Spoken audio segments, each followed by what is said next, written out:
Lucas capítulo 15, versículos 1 al 3. Versículos 1 al 3 y luego del 11 al 32. Se acercaban a él, a Jesús, todos los publicanos y pecadores para oírlo. Y los fariseos y los escribas murmuraban diciendo: Este recibe a los pecadores y come con ellos. Entonces les refirió esta parábola diciendo, y bueno, ahora vamos a la parábola, pero fíjense ustedes el marco, la situación de la parábola, ¿no? ¿Qué es lo que da lugar a que Jesús exprese lo que va a expresar? Bueno, nada más ni nada menos que Él está comiendo con publicanos y con pecadores, con gente, diríamos así, de mala vida, ¿no es cierto? Y los religiosos, ¿qué hacen? Bueno, lo critican. ¿Cómo este come con gente de mala vida? ¿No? Y entonces Él les refirió esta parábola. Y vamos al versículo 11. Dijo además: un hombre tenía 2 hijos. El menor de ellos dijo a su padre: Padre, dame la parte de la herencia que me corresponde, y él les repartió los bienes. No muchos días después, habiendo juntado todo, el hijo menor fue a una región lejana y allí desperdició sus bienes viviendo perdidamente. Cuando lo hubo malgastado todo, vino una gran hambre en aquella región y él comenzó a pasar necesidad. Entonces fue y se allegó a uno de los ciudadanos de aquella región, el cual lo envió a su campo para apacentar los cerdos. Y él deseaba saciarse con las algarrobas que comían los cerdos y nadie se las daba. Entonces, volviendo en sí, dijo: ¿cuántos jornaleros en la casa de mi padre tienen abundancia de pan y yo aquí perezco de hambre? Me levantaré, iré a mi padre y le diré: Padre, he pecado contra el cielo y ante ti. Ya no soy digno de ser llamado tu hijo. Hazme como a uno de tus jornaleros. Se levantó y fue a su padre. Cuando todavía estaba lejos, su padre lo vio y tuvo compasión. Corrió y se echó sobre su cuello y lo besó. El hijo le dijo: Padre, he pecado contra el cielo y ante ti, y ya no soy digno de ser llamado tu hijo. Pero su padre dijo a sus siervos: Saquen de inmediato el mejor vestido y vístanlo. Pónganle un anillo en su mano y calzado en sus pies. Traigan el ternero engordado y mátenlo. Comamos y regocijémonos. Porque este mi hijo estaba muerto y ha vuelto a vivir. Estaba perdido y ha sido hallado. Y comenzaron a regocijarse. Su hijo mayor estaba en el campo. Cuando vino, se acercó a la casa y oyó la música y las danzas. Después de llamar a uno de los criados, le preguntó qué era aquello.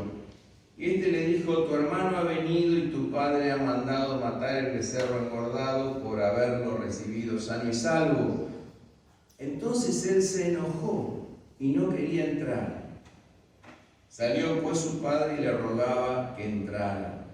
Pero respondiendo él, dijo a su padre: he aquí, tantos años te sirvo y jamás he desobedecido tu mandamiento, y nunca me has dado un cabrito para regocijarme con mis amigos. Pero cuando vino este tu hijo, que ha consumido tus bienes con prostitutas, has matado para él el becerro engordado. Entonces su padre le dijo: hijo, tú siempre estás conmigo y todas mis cosas son tuyas, pero era necesario alegrarnos y regocijarnos, porque este tu hermano estaba muerto y ha vuelto a vivir, estaba perdido y ha sido hallado. Amén. La vuelta al hogar, he titulado este mensaje, la vuelta al hogar. Y cuando nosotros pensamos en la vuelta al hogar, pensamos en la vuelta al hogar tanto de este hijo pródigo, de este hijo que se había perdido, como del hijo mayor, que estaba también cerca, pero que realmente estaba lejos del hogar. Y yo digo que cuando nos alejamos de Dios, no es que Dios se aleja de nosotros, nosotros nos alejamos de Él, nosotros mismos nos alejamos de Él. Porque Dios es el fondo constitutivo de nuestro ser, es como nuestro Padre, como nuestra Madre. Es el hogar de nuestro ser, es nuestra morada. San Agustín decía, fuimos creados para ti y el corazón no reposa hasta tanto no descansa en ti. Cuando nosotros nos separamos de Dios, luego que viene la ruina, viene la amargura, viene la falta de ganas de vivir. Con respecto a Dios, nosotros podemos tener tres posturas. Un autor llamado Paul Tillich decía, alguien puede ser autónomo. Bueno, ¿qué quiere decir autónomo? Yo soy mi propia ley, porque nomos es ley, ¿no? Autónomo. Yo soy mi propia ley. A ver, un trabajador autónomo. ¿Qué es un trabajador autónomo? Trabaja por su cuenta. No tiene patrón. ¿Sí? Trabaja por su cuenta. Bueno, entonces, frente a Dios podemos decir, no, yo vivo por mi cuenta. Yo vivo a mi manera, como la canción de Frank Sinatra. ¿Se acuerdan de la canción esa? A mi manera, o sea, soy autónomo. O también nosotros podemos ser heterónomos, dice Tillich. Ahí está la palabra un poquito más difícil, porque hetero es otro. Yo estoy bajo la autoridad y el poder de otro. Pero resulta que este otro es otro que lo siento como lejos mío, como ajeno a mí, que me impone cosas que no tienen nada que ver conmigo, ¿no es cierto? Como un patrón, por ejemplo, que esclaviza a su empleado, ¿sí? Entonces eso es heterónomo. Pero también, dice Tillich, hay una tercera opción. Podemos ser teónomos. ¿Y qué quiere decir ser teónomo? O sea que nosotros nos guiamos por Dios. Dios es nuestra guía, ¿no? Y cuando Dios es nuestra guía, realmente nosotros hacemos lo más propio que tiene que ver con nuestro ser. Porque Dios es nuestra morada, porque Dios es nuestro fundamento, porque Dios es nuestra casa, porque Él es nuestro creador, nuestro hacedor, nuestro salvador. Jesús acá es criticado. ¿Y la parábola qué ilustra? Bueno, obviamente el padre de la parábola es Dios, ¿no es cierto? Luego tenemos el hijo menor, que representan los pecadores, los que se han alejado, los que le han dado la espalda a Dios, los que han vivido autónomamente, ¿no es cierto? Y luego tenemos a los religiosos, los fariseos, los que critican a Jesús. Estos son heterónomos, son duros, son implacables. No pueden ver como hermanos a otros que se arrepienten. Bueno, ahora vamos a ver un poquitito esto, ¿no? Más en detalle. Pero también tenemos en primer lugar el amor del Padre, porque el Padre aquí es el que ama con un amor ilimitado, el que ama con un amor sin reservas. Dios nos ama así, sin reservas, ilimitadamente. Dios es un Dios que quiere reconciliarnos, que quiere hacer de dos pueblos divididos una pared al hacer caer la pared de separación. Dios es un Dios que reconcilia, que reúne. Entonces Dios espera al hijo menor, Dios también busca al hijo mayor, Dios nos busca a todos. Qué bendición tener un Dios así. Qué maravilla tener un Dios así. Bueno, el amor humano es distinto. El amor humano es egoísta, es limitado, es contingente. O sea, hoy está y mañana no, ¿no es cierto? Ahora, ambos, tanto los pecadores como estos religiosos duros, legalistas, implacables, han pecado contra ese amor. Y ambos se han alejado del hogar. El hijo mayor se ha ido, se ha hecho autónomo. El hijo menor, perdón. Y el hijo mayor se ha quedado, pero está lejos. Ve a Dios de una manera como no debe verlo. Se puede estar cerca del Padre, de Dios, pero lejos, lejos, ¿no es cierto? Sin embargo, el amor de Dios nos busca allí donde estamos y cómo estamos. Porque en la mesa de Dios, en el banquete de Dios, hay lugar para todos. Y esto es lo que nos dice la palabra. Dios te llama en Jesús a volver al hogar, a entrar al banquete desde donde vos estés. En primer lugar, te llama a volver al banquete desde tu autonomía. Cuando te quisiste hacer autónomo, cuando dijiste, a mí no me interesa lo que Dios enseña, lo que Dios dice, yo hago lo que se me antoja, porque muchas personas hacen lo que se les antoja, ¿no es cierto? Y si a mí se me antoja hacer esto, lo hago, y si se me antoja hacer lo otro, lo hago, ¿no es cierto? El menor es como ese adolescente rebelde, ¿no?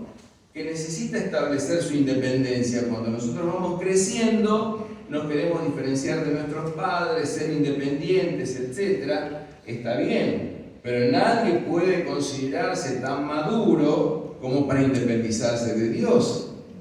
Necesitamos de Dios en la niñez, en la adolescencia, en la adultez, en la vejez, en toda etapa de nuestra vida necesitamos de Dios. Entonces, ¿qué dice el hijo menor? Dame la parte de los bienes que me corresponden. Ustedes saben que las herencias eran herencias post-mortem. Alguien heredaba una vez que el padre moría. Sin embargo, aquí lo que se da es una herencia tipo donación. ¿Qué quiere decir? Que él les repartió los bienes. Bueno, les repartió a ambos los bienes. ¿Qué hizo el hijo menor? Obviamente los bienes en ese momento eran campos, básicamente, ¿no es cierto? Ahora, ¿qué hizo el hijo menor? Convirtió los campos en dinero y se fue lejos. ¿Qué hizo el hijo mayor? Se quedó trabajando junto al padre con los campos que le correspondían, usufructuando juntos eso y luego, post-mortem del padre, heredaría esa parte, ¿sí?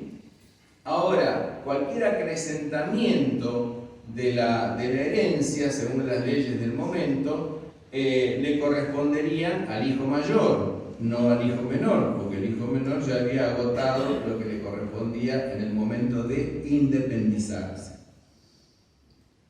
Ahora, ¿cuál es acá el punto? Quizá uno podría pensar que el problema principal es que este hijo le pidió al padre su herencia en vida. Y el problema principal no es ese. El problema principal es que este se fue a un país lejano y desperdició esa herencia.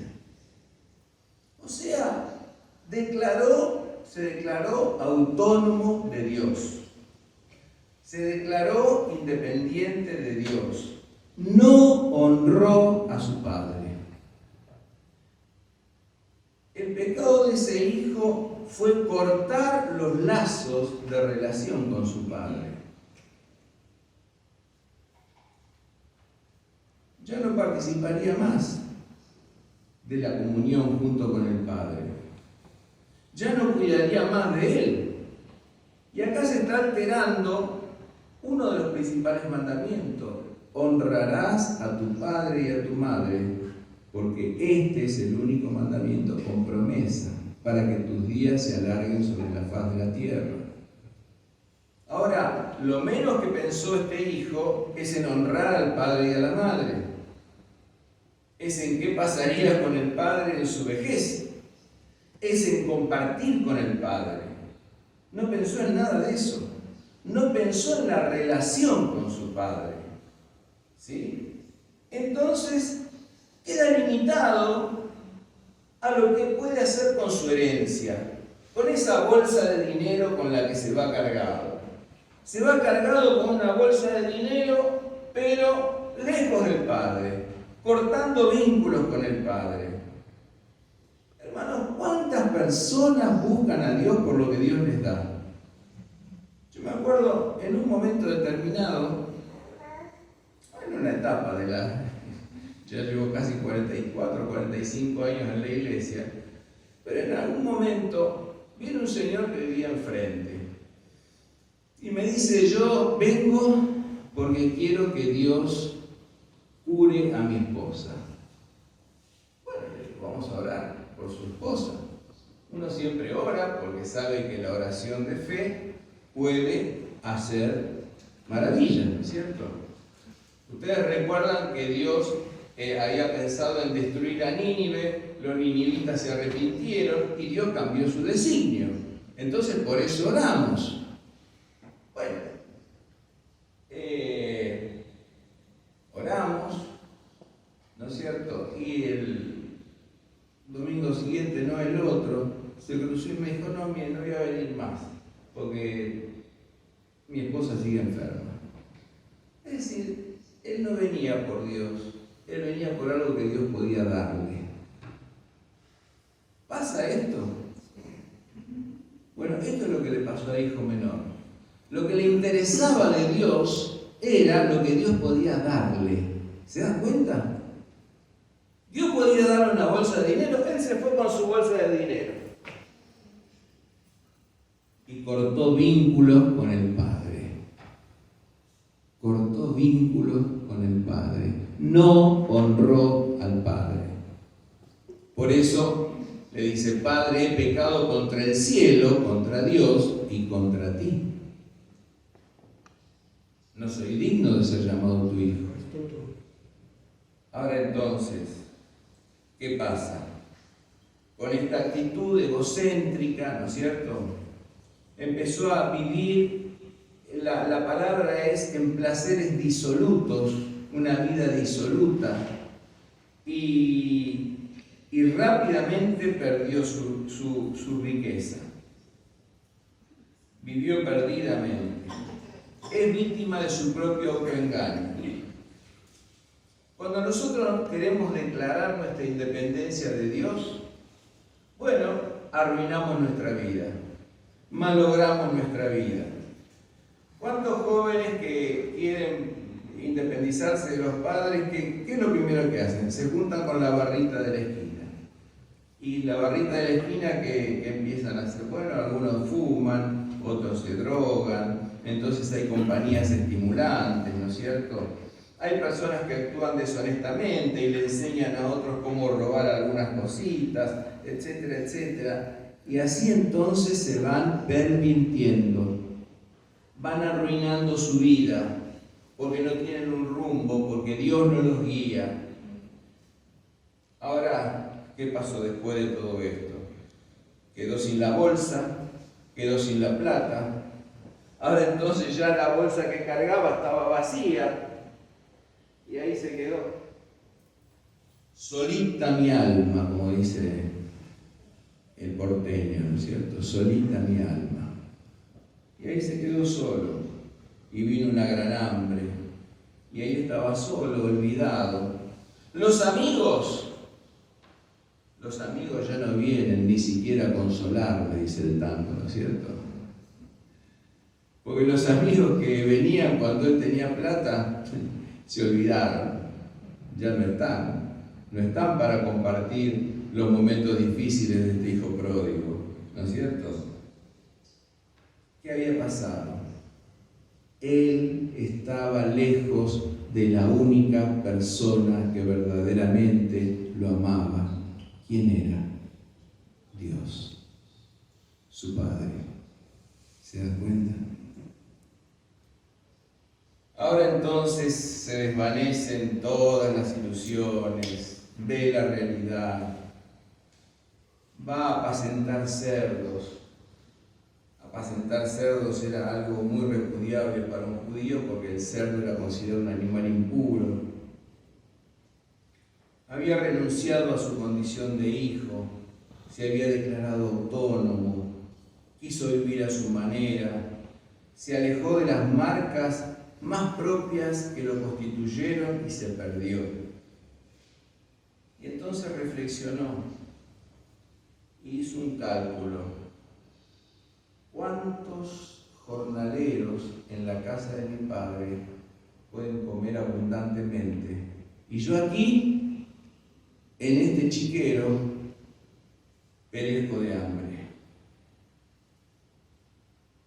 ¿Cuántos jornaleros en la casa del patrón? Pero no dice en la casa del patrón, dice en la casa de mi padre. Hay algo inconsciente en este hijo que lo hace pensar en aquella persona como su padre, como aquel que quizá le cambió los pañales, o lo llevó en los brazos, o lo alimentó en algún momento. ¿Cuántos jornaleros en la casa de mi padre tienen para comer? Pero yo aquí me muero de hambre porque ni siquiera de las algarrobas que comen los cerdos me quieren dar. Y tomo una decisión. Me levantaré e iré a la casa de mi padre y le diré: Padre, he pecado contra el cielo y contra ti. No soy digno de ser llamado tu hijo. Hazme como uno de tus jornaleros. No honrar a los padres ancianos es pecar contra Dios.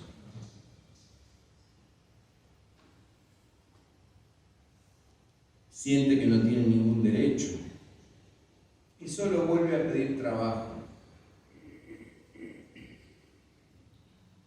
Quizá este no sea el arrepentimiento real del hijo, pero sí es un comienzo. Un comienzo que comienza con un cálculo.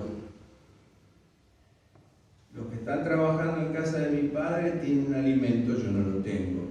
Voy a acercarme a la casa de mi padre. Es un cálculo de conveniencia, si queremos.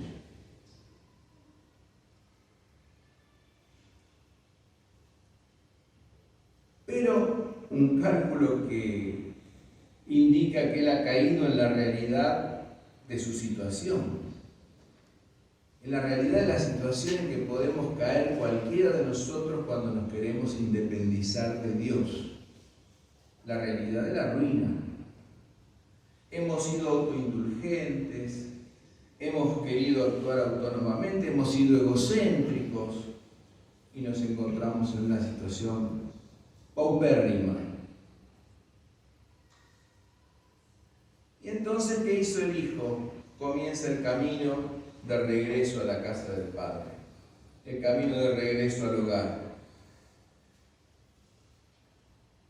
Obviamente iría con temor y temblor. No era digno. Todo arrepentimiento comienza con un sentimiento de indignidad. No somos dignos. No somos dignos de ser llamados hijos de Dios. Ninguno de nosotros es digno de ser llamado hijo de Dios. Ahora, cuando la silueta de aquel muchacho iba acercándose a la casa del padre, el padre entonces lo distinguió de lejos. Ustedes saben que hay algunas personas, no sé si será porque descendemos de cazadores o por qué, que distinguimos a otras a las 2-3 cuadras. Yo distingo a alguien que está a 2 o 3 cuadras y digo: allá está fulano de tal. Pero eso es una condición. No todos la tienen. Algunos la tenemos. Ahora, claro, mi abuelita, que tenía 100 años y leía sin lentes. No, la presbicia me ganó, ¿no es cierto? Algunas cosas podemos, yo tengo una vista de lejos que parece vista de lince, pero de cerca no tanto. El padre lo vio venir. ¿Y qué hizo? Dice el texto que corrió, lo vio y corrió. Mis queridos hermanos, qué dicha más grande que hay para Dios, que un hijo que se ha perdido vuelva, que un hijo que está muerto reviva. Y él corrió porque lo estaba esperando.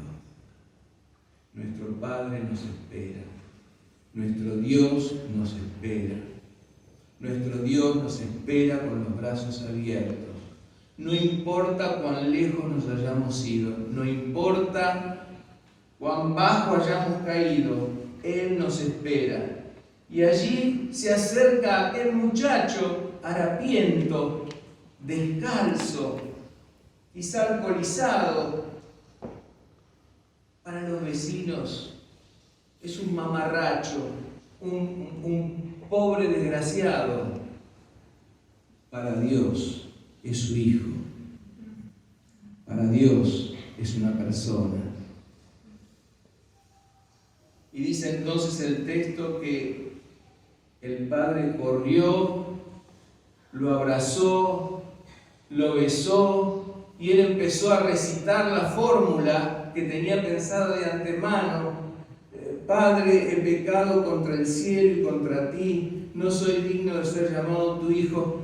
Y el padre interrumpe el recitado. No me interesa más. Lo único que me interesa es que estás acá, que volviste al hogar, que estás conmigo. El hijo espera ser como un jornalero. En la boca del Padre no hay un solo reproche, sino una fiesta. Lo viste, coloca un anillo en sus dedos, calzado en sus pies, mata el becerro gordo. Y ahí entonces quizás yo creo que se da el verdadero arrepentimiento del hijo pródigo. ¿Saben en qué momento? En ese momento en que el Padre lo abraza. En ese momento que él siente el calor del Padre.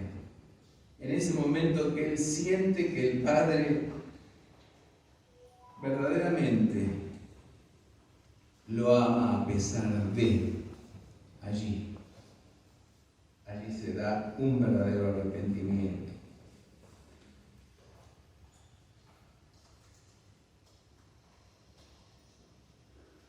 Este hijo que ha querido ser autónomo se da cuenta que necesita de su padre. Todos necesitamos de Dios. Y Dios te llama a volver al hogar, no importa cuán lejos te hayas ido. Dios te llama a volver al hogar. A volver al hogar, no importa.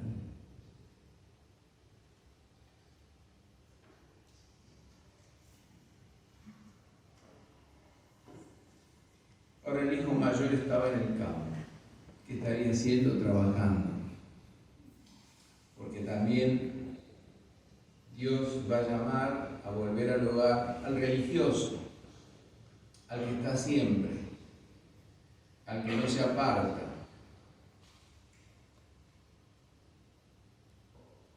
Al heterónomo, al que cree que Dios es un jefe que le impone cosas que no tienen nada que ver con él. El hijo mayor estaba en el hogar, pero estaba lejos del Padre. Nosotros podemos estar en la iglesia y venimos todos los domingos, hasta venimos los jueves, pero podemos estar lejos del Señor.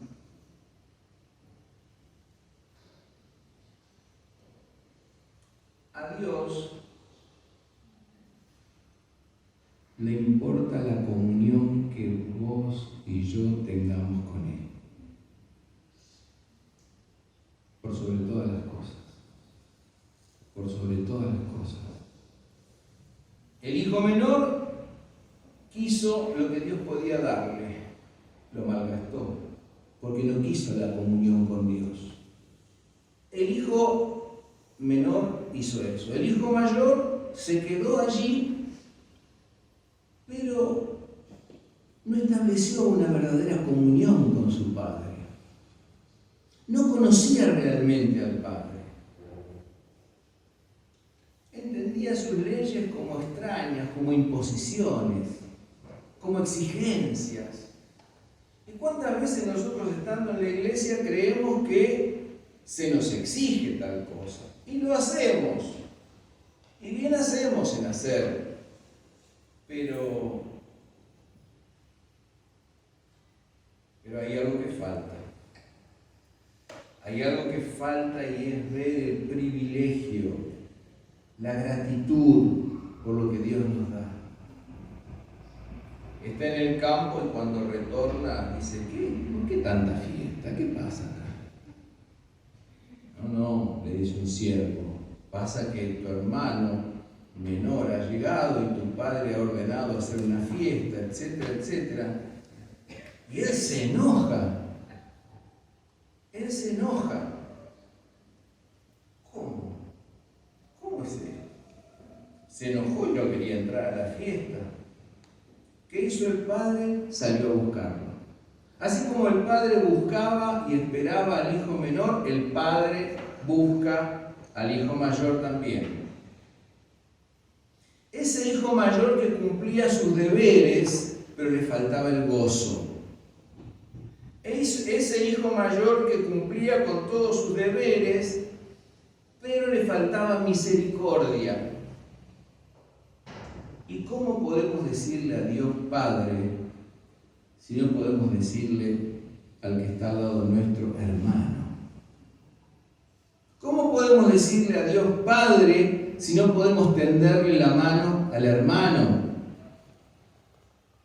¿Cómo podemos decirle a Dios Padre si no entendemos que es Padre de justos e injustos, que hace llover sobre justos e injustos y hace salir su sol sobre buenos y malos?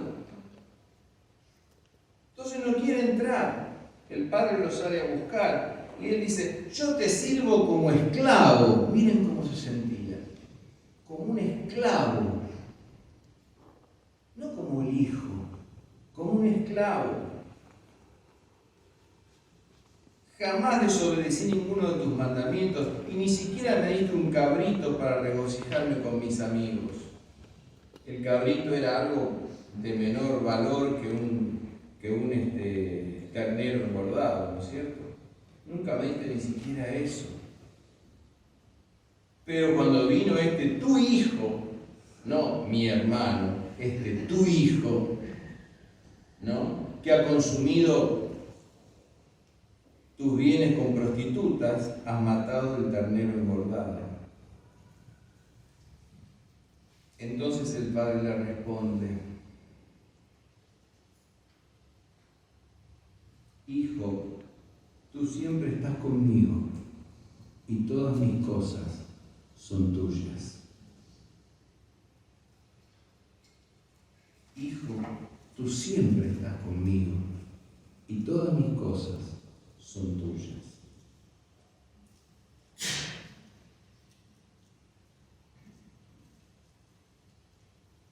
¿Qué problema es cuando nosotros estamos con Dios y nos sentimos esclavos, pero no hijos? Cumplidores de deberes, pero cansados y cargados, no gozosos.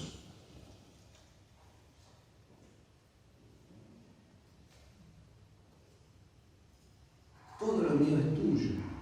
Yo no necesitaba darte un cabrito ni un ternero engordado. Todo lo mío es tuyo. ¿Por qué no te apropias de lo que Dios te da? ¿Por qué no haces tuyo lo que Dios te da? Tú eres eres mi heredero.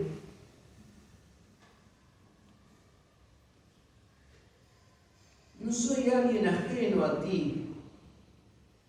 Soy tu padre. Y tú eres mi heredero, tú eres mi hijo.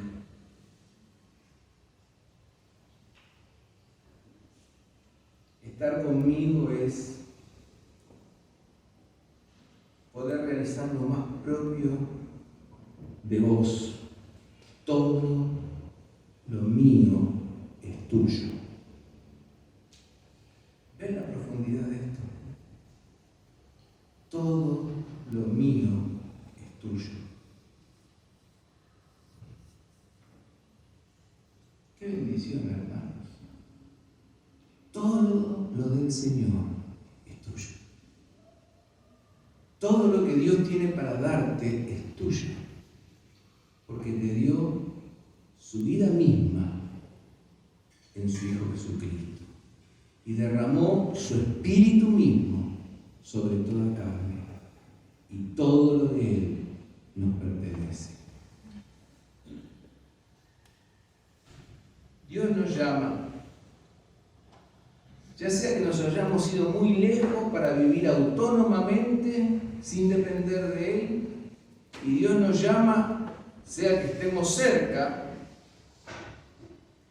pero nos sintamos lejos, sintamos a Dios como ajeno a nosotros. Y Dios nos dice, en esta mañana, todo lo mío